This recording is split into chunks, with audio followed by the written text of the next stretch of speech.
Good evening. My name is Darius Bazemore, and today I'm going to briefly discuss the case Leonard v. PepsiCo.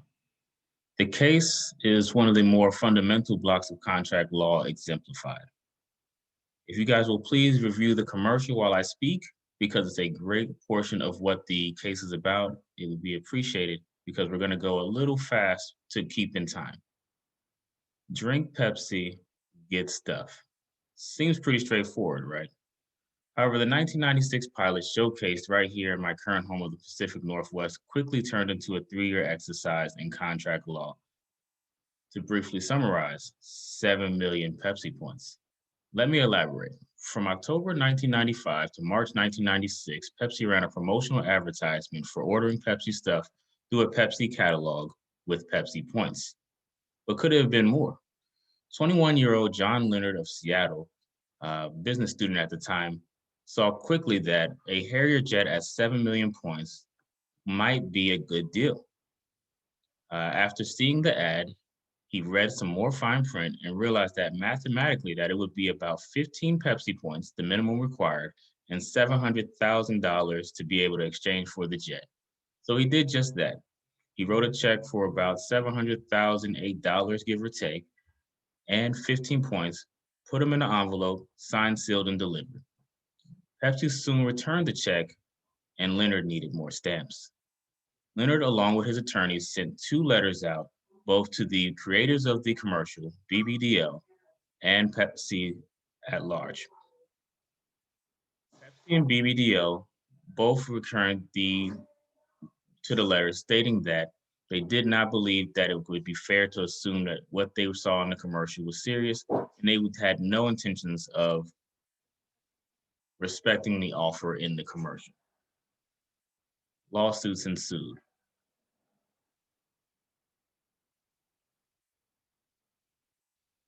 Ultimately, the judge, John Wood, granted the summary judgment in favor of PepsiCo for 3 reasons. 1, it was not an offer. 2, it was not serious. And 3, nothing was written. The case is a prototype for common law. The case is based mostly on judicial precedents, and with the case having 3 states in contention, statutes were not as huge of an influence as you would have anticipated.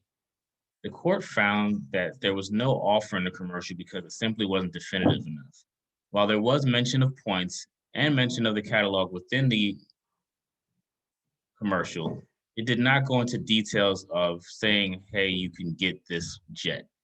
In fact, because the catalog was in the commercial, there's kind of more reason to believe that you would not be able to get said jet. Additionally, the commercial did appear to be comical to the point where a reasonable person would not take it serious. And lastly, there was nothing written.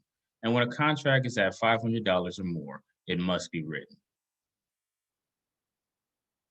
To go into my analysis for this, I agree with the judgment by the judge. I do feel like the unilateral offer just wasn't there, and there was no way for there to be reasonable belief in the commercial that the John Leonard was using selective processing for his information, and that Florida was kind of key in making sure that we realized that there may be some inconsistencies in what he is leveraging as his true beliefs and what he honestly believed. The case was not a unilateral offer because of what was mentioned previously. When he viewed the commercial, he saw that it showed a catalog stating what was required and what was not required for him to maintain items. It said you need a catalog and you need Pepsi points. He received the catalog and he saw that there was no Harrier jet in said catalog. He then had to add the amount of Pepsi points as well as the jet onto the order form to deliver it. Part of the rules was that you had to use a original order form. So doctoring the order form, in my opinion, would make this not a true offer and something that he would have known from the beginning.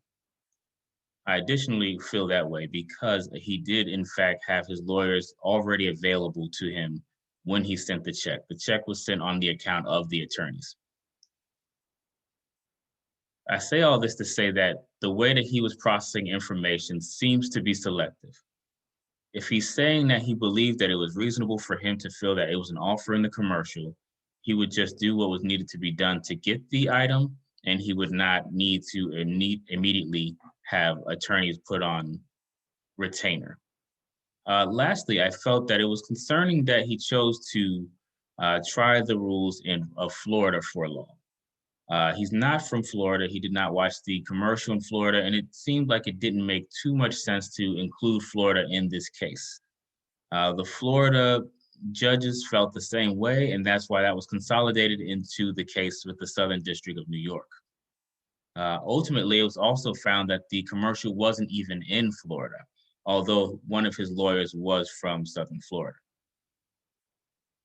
In conclusion, it seems like there was never really a true belief that John Leonard was under the impression that this was an offer. He showed inconsistency in how he was maneuvering as someone who would be reasonably believing in the offer. And he also was dishonest when talking about different states that may have also been induced to believe that they were in an offer. It's basic common law to assume that an advertisement is not an offer, and there just wasn't enough information in the advertisement anyway to suggest that he was induced into thinking that he was in a unilateral offer. Again, my name is Darius Bazemore, and I thank you all for your time. You have a great rest of your night. I'm still here, Aurealis.